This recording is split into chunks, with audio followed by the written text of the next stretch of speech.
Hey guys, welcome back to Mark's Movie Review. Today we're going to be talking about DC Comics' newest film, Batman vs. Superman: Dawn of Justice. This is the first film in their connected universe that will line up the Justice League.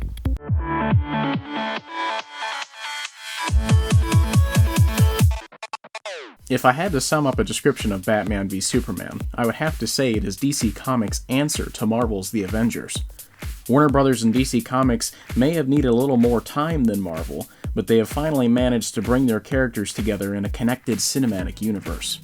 Following the aftermath of the events that took place in Man of Steel, a good portion of the world is uncertain if Superman can be trusted or not.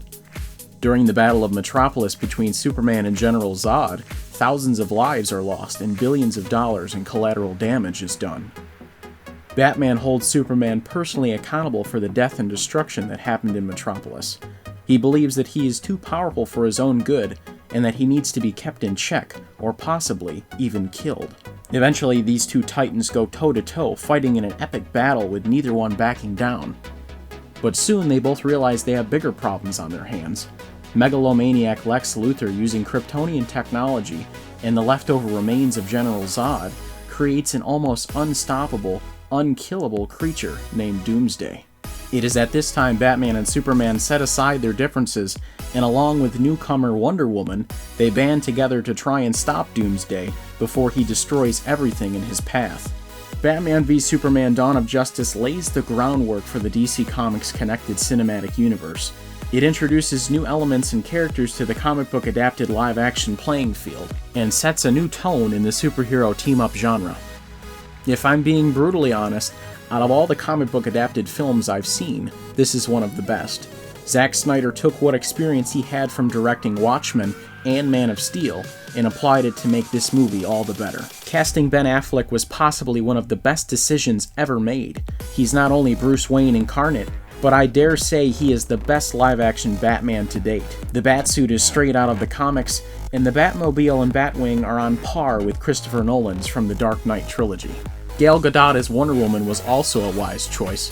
Right down to the sword, shield, and lasso, it's safe to say she steals the show in the final battle sequence against Doomsday. In terms of certain critic reviews bashing the film, there's only one bad thing I can take away from the movie, and that's that maybe too much material was crammed into one movie. Certain scenes may have left audiences confused, not knowing what was going on, but we also have to remember that this is a comic book film, and if you aren't familiar with the source material, it is easy to comprehend why you would be left in the dark. With multiple solo films and 2 Justice League movies on the horizon, I don't think it's unrealistic to say Warner Brothers and DC Comics have a very bright future ahead of them. And now, some side notes and facts about the movie. Dating back 73 years, 8 actors have donned the famous cape and cowl. The first live-action debut of The Dark Knight was in 1943, featuring Lewis Wilson. The second was Robert Lowry, who played the Caped Crusader in 1949. Third is perhaps the best well-known actor to play Batman, Adam West. He played the character from 1966 to 1968. Coming in fourth is the first real big-budgeted Batman film. The movie came out in 1989, featuring Michael Keaton, who also reprised his role in 1992 in Batman Returns. Val Kilmer was the 5th Batman taking a shot at the role in 1995 in Batman Forever. The 6th actor to play Batman is probably the most unorthodox out of them all. In 1997, George Clooney played the lead role in Batman and Robin.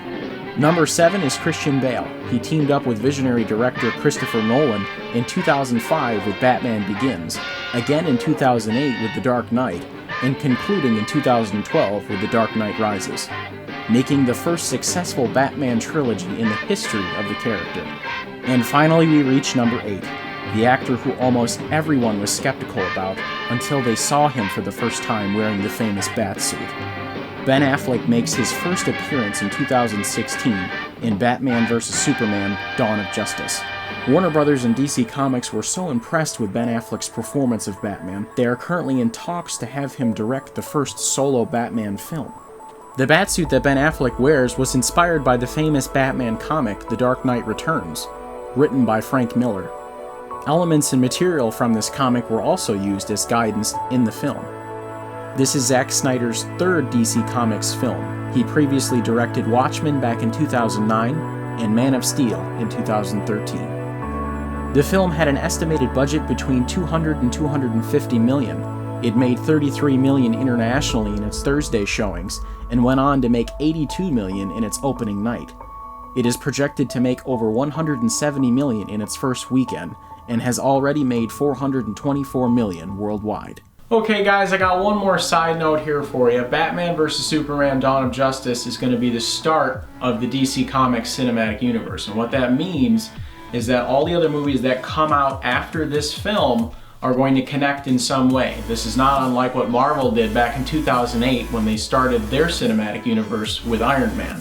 Speaking of the Marvel Cinematic Universe, their next big film comes out on May 6th, which is the third and final installment in the Captain America saga, Captain America Civil War. That'll be my next review. Please be sure to like, comment, and subscribe to GameShell, and as always, tune in next time. I like it. It works. We did it! So screwed up today. It's done! Now I gotta get through all this f***ing shit I wrote. Yeah, good luck with that. Jesus. Sorry for the torture. Nah, you're good.